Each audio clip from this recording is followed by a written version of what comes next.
Então, a vida inteira, né? Acho que eu tive a oportunidade de nascer num ambiente que tinha muita arte. Eu, na verdade, nasci na Espanha, nasci em Madrid. Meu pai mexia com cinema, e isso nos anos 50, né? Sou de 58, 1958. E nessa época, para quem é jovem hoje, tem que explicar que não existia a tecnologia digital, né? Então tudo era feito à mão, tudo eram artistas que faziam as coisas, né? Pintores, cenógrafos, escultores. Então o cinema era sempre foi uma fonte de trabalho para artistas, até hoje é, mas com outros recursos. Então eu nasci no meio disso. E aí eu sempre, eu ficava desenhando em vez de jogar bola, né? Sempre teve essa pegada. A personalidade a gente vai lapidando, né, na vida, né?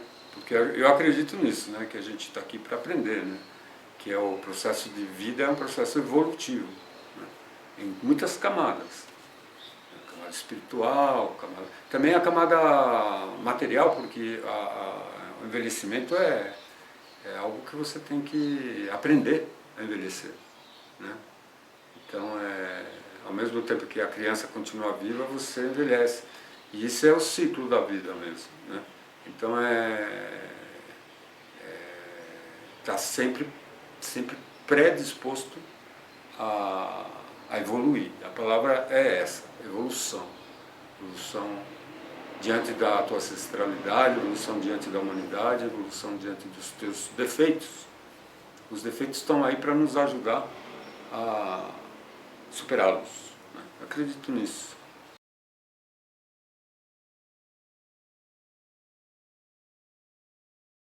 Experimental, total.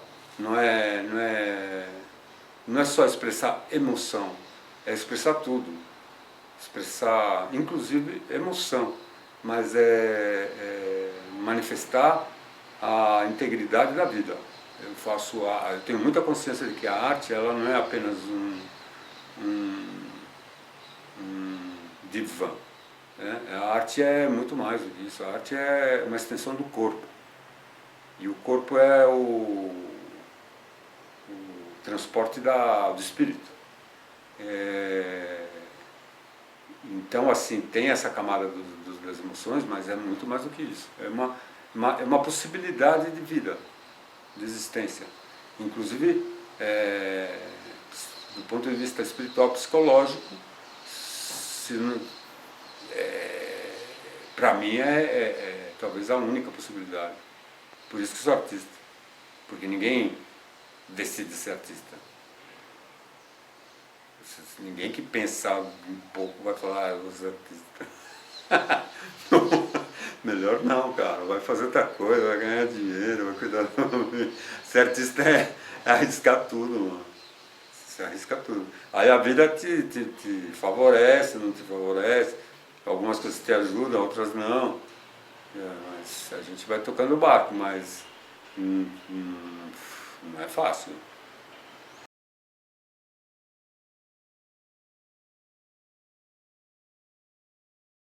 Que na minha história de vida de 64 anos, que teve momentos difíceis, como todo mundo, é a única coisa que perpassa tudo. É a única coisa que não teve ruptura na minha vida. Porque eu fiz, porque foi justamente eu consegui passar por essas rupturas que a minha vida, que eu vivi, justamente porque eu consegui tecer esse fio sem que ele quebrasse, né? Então é o que me segura. Eu sou um cara meio difícil de conviver, porque eu tenho certeza do que eu quero, sabe? Eu não estou de bobeira. Então, assim, é isso, é arte. Então, quando eu não tinha grana, eu fazia com lixo. Também tem isso.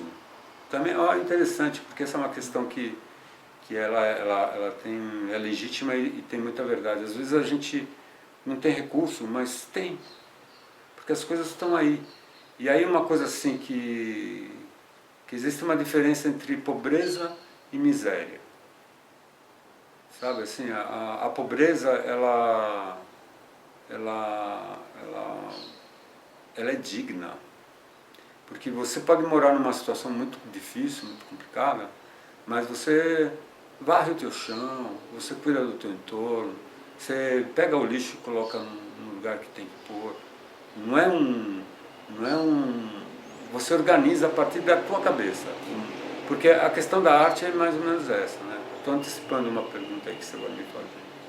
Mas a arte ela é necessária porque ela promove harmonia no caos do mundo. E é curioso assim, harmonia, em grego, é uma palavra grega, harmonia. Harmonia quer dizer, sinteticamente, assim, resumidamente, coisas que se encaixam. É uma palavra que vem das escalas musicais, né? Pitagórica. Né? Então, assim, é coisas que se encaixam. Olha que interessante. Então você tem coisas que se encaixam, né? Uma coisa que se encaixa na outra. Ó, tem esse saquinho aqui, se tem essa aqui, ela encaixa aqui. Então isso aqui é uma ilustração de uma harmonia. Por quê? Porque ela não está assim, né? Ela, de alguma forma, criou uma ordem, né? Criou uma possibilidade de contato, né? E é isso. Então, para você ter harmonia, você precisa ter uma coisa que encaixa na outra. Então, a harmonia implica no outro. Você não tem uma harmonia sozinho. Uma nota só é harmônica por causa da outra na música. Olha que louco isso. Então, a harmonia, ela implica no outro.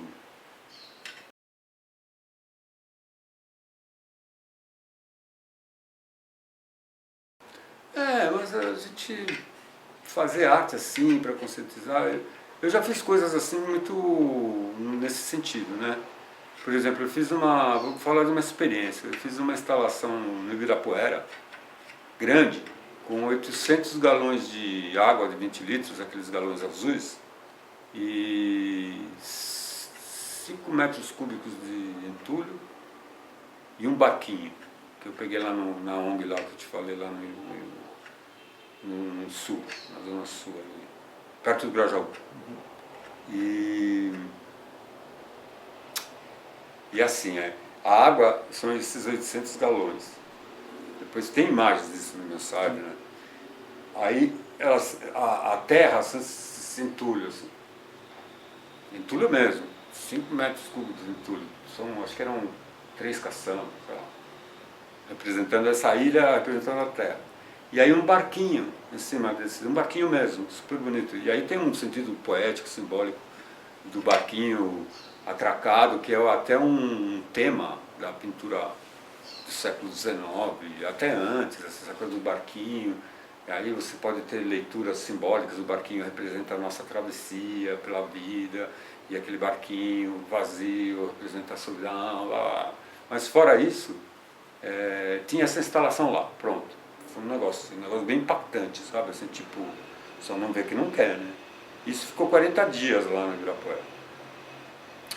No Ibira, era verão, no Ibira passavam, não sei agora como é que tá mais fechado, mas num sábado, num domingo de calor, 10 mil pessoas passam lá. Não sei porque eu conheço o pessoal lá, né, da gerência. 10 mil pessoas. Aí o que eu vi lá, cara, assim, é muita coisa para pensar, porque a gente faz uma coisa achando que vai conscientizar, não sei lá. E tem gente que realmente vê aquilo lá e fala, caramba, que isso, né? O que está acontecendo? Que coisa mais trágica. Aí eu vi um monte de gente chutando os baldes. Não, mas eu não julgo não. Eu tento entender por quê. Então, tem pessoas que veem aquilo e descarregam sua raiva naquilo. Então, toda segunda-feira, durante esses 40 dias, eu voltava lá no Ibirapuera para ver a situação dos galões. Eles estavam soltos, juntos, assim, aglomerados, mas não nada amarrado. E aí teve, assim, dias de segunda-feira que eu tive que buscar os galões lá embaixo, quase no lago, sabe assim? O barco quase virado, né? Então, para mim, isso é mais interessante do trabalho, na verdade. Porque você teve um serviço público ali. Aquilo lá servia como terapia para muita gente, de chutar, de poder não sei o quê. Aí eu vi, por exemplo, outra coisa que eu vi, jovens, muito jovens, 13, 14 anos assim, sorvete, passando do lado dessa parte aqui do entulho, que está no meio do parque, o maior parque da cidade de São Paulo, mais bonito, mais bem cuidado, um dos mais bem cuidados, né? Aí você tem um monte de entulho ali no meio do negócio, numa área nobre, perto entre o MAN, entre do lado ali do pavilhão da Bienal. Aqui o pavilhão da Bienal, aqui o MAN e tem aqui a avenida, aqui tem uma caixa d'água, inclusive que tinha um grafite meu, era aqui, um lugar nobre, saca? Do lado do estacionamento do MAN. E de repente lá um negócio de entulho. Aí você vê os jovens passando lá, chupando sorvete, pega e joga o papel, joga o negócio, vê aquele entulho lá, já joga. Mas é um monte de entulho no parque, não está ali porque as pessoas põem entulho lá no parque, certo, mano? Tem que pensar um mínimo, né? Porra, caramba, o que esse entulho está fazendo aqui, né? Não, a pessoa vai lá, vê o entulho e já joga ali, é lixo, é lixo. Então essas coisas é para a gente aprender, porque a comunicação, você pode achar que você está fazendo um negócio para falar um negócio e não está, não funciona, sacou?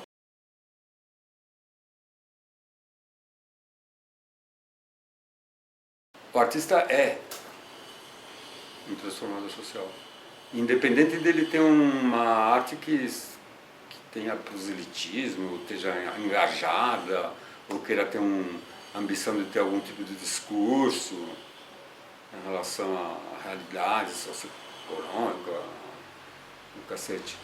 Independente disso. Pelo fato em si do artista existir como artista dentro de uma sociedade que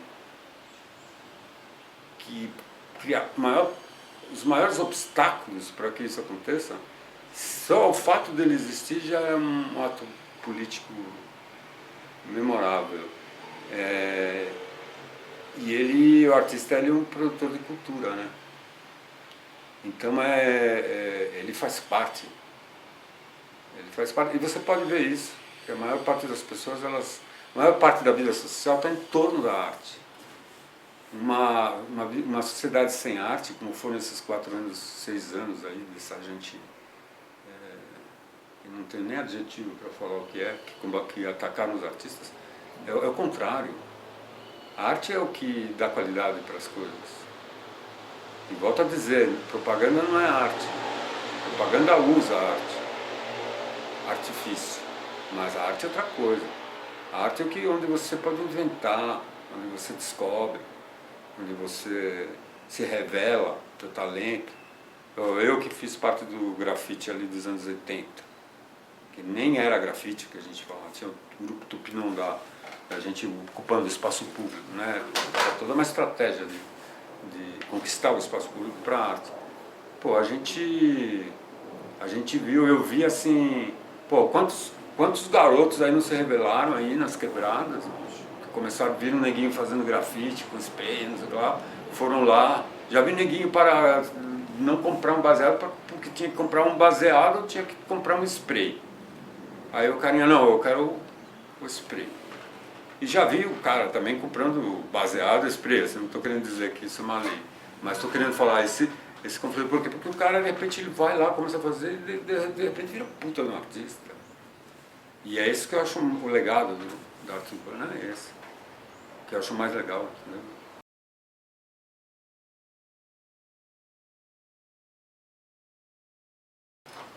Com certeza, porque é justamente isso que eu estava te falando sobre a harmonia, né? Você encontra associações, relações. A associação de imagens e de coisas é a base da arte contemporânea. É uma das bases, né? Tem os artistas, tem os conceitos filosóficos mais predominantes dos alemães ali, da questão de uma coisa que está num lugar, aí você transporta para um outro lugar, né? Você muda o contexto. Isso já em si justifica uma simbologia, digamos assim, uma espécie de curto-circuito simbólico, né? O desplaçamento das coisas, né? O Franz Krasberg, que pegava as madeiras calcinadas lá nas queimadas nos anos 70 na Amazônia, numa região da Amazônia, e pegava aquela árvore, transformava numa escultura, às vezes dava um tapa, mas só essa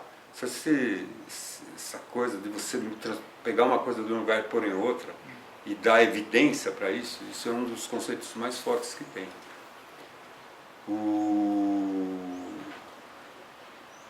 Aí tem um cara muito importante, um filósofo da arte alemão, o Aby Warburg, que ele criou no começo do século passado mapas Mnemosine, ele chamava, os mapas de memória, em que ele associava imagens. E, claro, não tinha xerox, nada disso, eram livros, e cópias, e fotos, né? Ele foi criando esses mapas Mnemosine. E as coisas, a inteligência funciona por associação, não a inteligência artificial, a inteligência humana. Ela funciona por associação, talvez até não só humana, porque as coisas,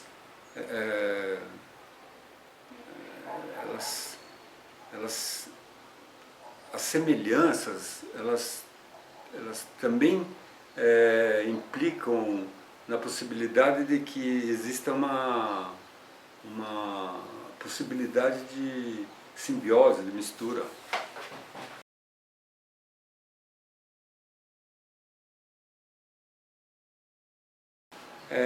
O principal valor da arte é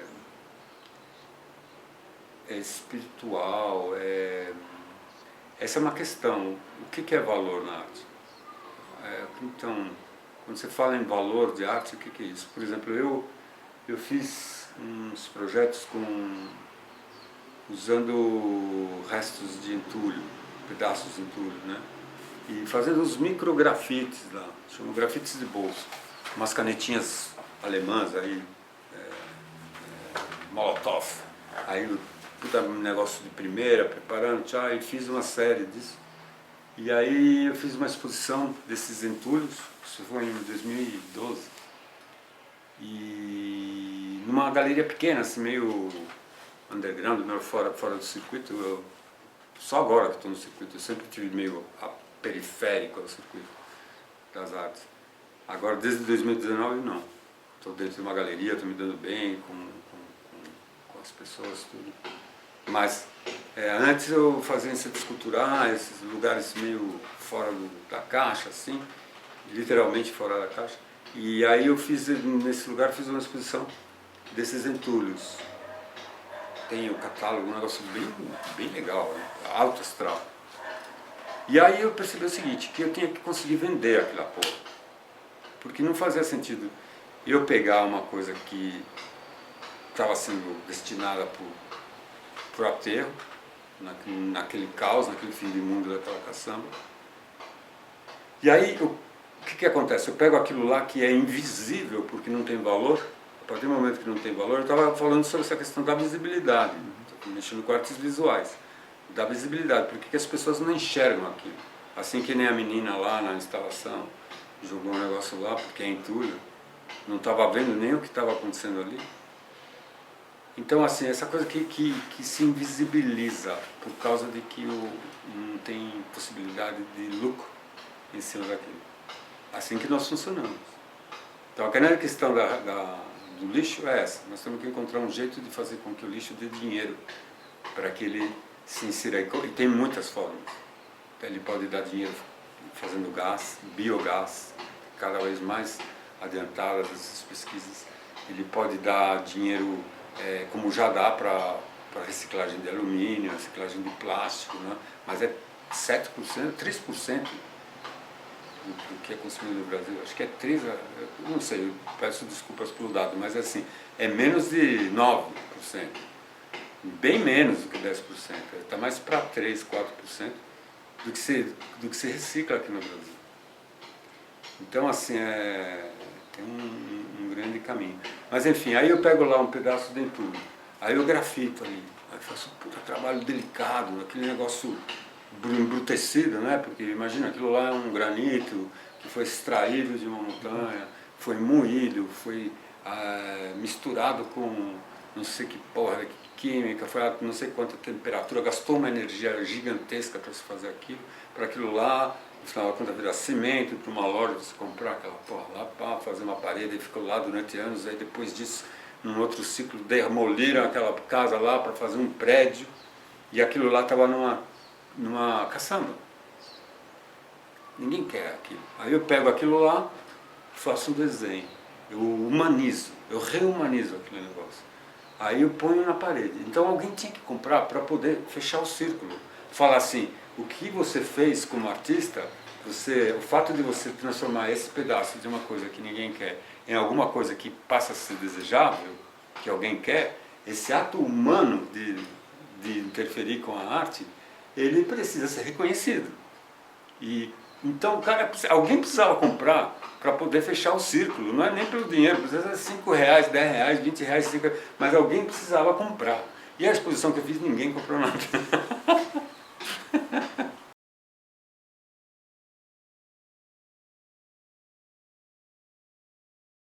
Não tem estímulo melhor para a criatividade do que a alegria. Não há criatividade com tristeza. Não há arte na guerra. A arte precisa de paz. A arte ela estimula a evolução da sociedade para um ambiente pacífico. Então ela promove paz, porque ela necessita paz para poder acontecer. E não que ela não aconteça também em situações terríveis, mas o que estimula a arte é a alegria, a paz. E também, eu estou falando isso assim, mas é claro que também existe uma arte que rasga os intestinos e se mostra ali num nível de sofrimento terrível. Claro que tem, porque o ser humano expressa tudo. Mas eu estou querendo evidenciar que mesmo essa arte, ela... Por exemplo, você pega uma artista assim, alemã, que é uma gravadora do século passado, Primeira Guerra, é uma desenhista monstruosa, uma coisa maravilhosa, ela se chama Kate Kollwitz. Eu estou falando isso porque as pessoas podem procurar, né? Sim. E ela justamente viveu o período de guerra, e da Primeira Guerra, e ela cria uns trabalhos de... Ela é uma mulher, então tem muita questão das crianças, dos filhos, e tem um afeto assim no meio do sofrimento que assim é como se pulsasse afeto, assim, carinho, amor, mas é uma situação terrível de pessoas vivendo situações terríveis, e é um desenho de matar, de maravilhoso. Então eu não sei se a Kate Kollwitz vivesse em outro momento que não fosse esse momento tão trágico, o que poderia ter sido o trabalho dela, entende? Mas o fato é que aquela artista estava lá vivendo naquela situação e a arte dela aconteceu. E ela traz esse depoimento.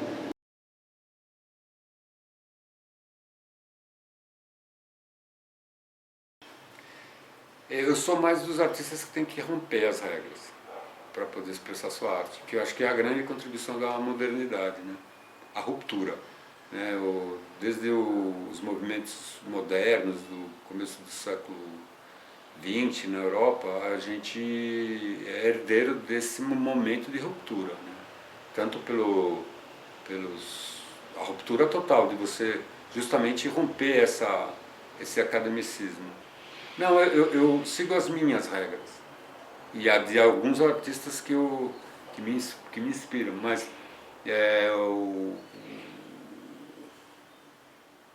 eu faço questão de ser a contramão do acadêmico. Ah, faço questão. E aí você vê como é político, né? Então você não precisa ter nenhum discurso, você só precisa gerar a linguagem A linguagem que ela representa, representa essa potência, fala com isso, fala outra língua, não fala a língua dos caras. Quando a gente fala em academicismo, a gente imediatamente se remonta ao século XIX, a pintura figurativa, essa pintura que vem da monarquia, que vem das nobrezas, que vem da Holanda, do retrato, que a pintura certa é você fazer retrato, que não sei o que, que você tem que pintar figura, e que tem muita gente que, é fato, tem talento para isso. Né? Tanto é que tem que encontrar algum sentido para fazer isso hoje em dia, que você não tem que estar mais dentro disso. Né? A arte hoje tem um universo ampliado enfim, então é isso, a linguagem a arte ela é política sem ser política.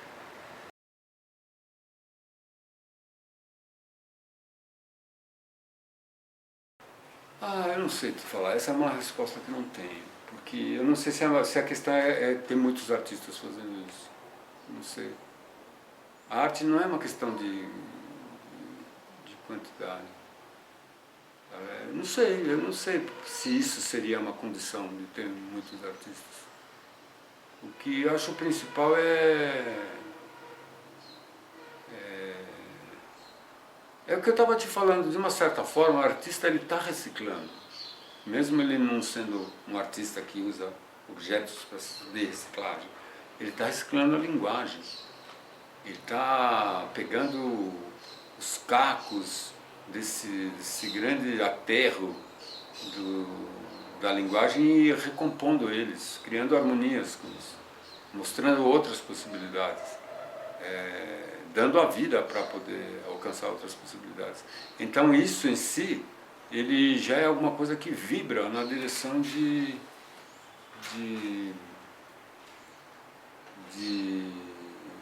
permitir, de instalar uma determinada vibração, uma força, uma consciência de que as coisas podem ser transformadas.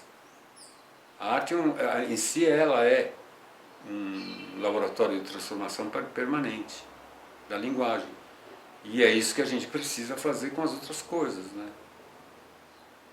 Agora, essa discussão toda da reciclagem, ela não pode esconder a irresponsabilidade das corporações de simplesmente produzir as coisas e não se responsabilizarem pelo retorno delas, né?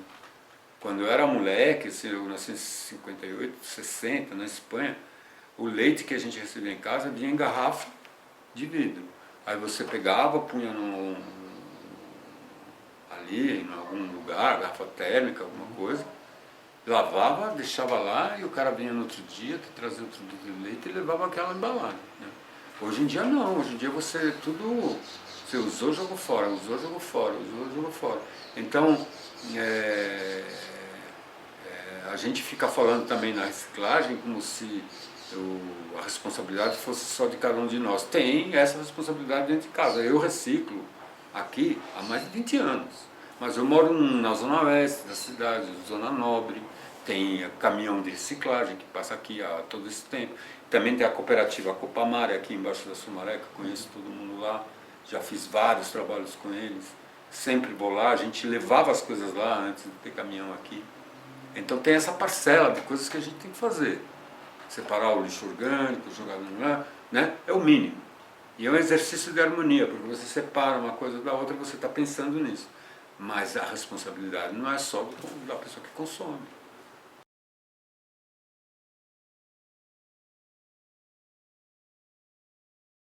O que é arte? A galeria do cara, ele fala assim, eu quero mostrar isso, para mim é isso que eu quero mostrar. Há um conflito entre arte popular, arte erudita e arte moderna, por exemplo. Há sempre uma tentativa, uma tendência a criar ninhos. Eu participei de uma exposição que justamente criticava isso, uma exposição no Museu Afro-Brasil. Uma exposição que tinha arte dos artistas populares, maravilhosos assim do Brasil. Tinha arte dos artistas modernos, Tarsila do Amaral, Di Cavalcanti, Portinari, um monte de gente. E tinha artistas contemporâneos, tipo Nelson Lerner, um pessoal, uma pegada bem doida, assim, e eu tava no meio disso aí com uns bichos meio malucos aí, umas esculturas de grafite que virou escultura. E é justamente porque é um território minado esse. E no fundo tem interesses comerciais também no meio dessas definições, né? O que é, o que não é. Isso tem até galeria de grafite, os caras dizem quem é que é o primeiro grafiteiro, quem é que não é o grafiteiro. No fundo é tudo para dizer, aqui é que tem os caras, e aqui que você tem que comprar, é comigo que você tem que comprar, e é isso que é arte, e não sei lá. E é isso aí, sei lá, você pode abrir uma galeria, ficar bem na fita ali no meio, pegar o pezão e falar, isso aqui vai ser arte. E aí ninguém vai bancar você, vai falar, mas eu vou bancar.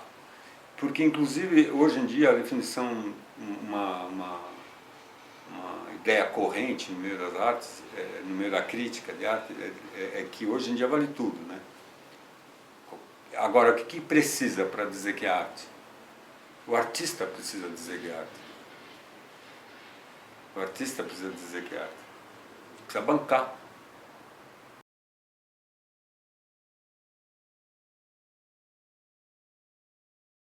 Bom, né, a gente está vivendo um momento histórico, né, sobre essa questão, porque ontem foi assinado pelo presidente Lula, inclusive o rapaz que eu te falei, o Tião, estava lá, na hora ele me falou, eu estou aqui na assinatura do programa, do projeto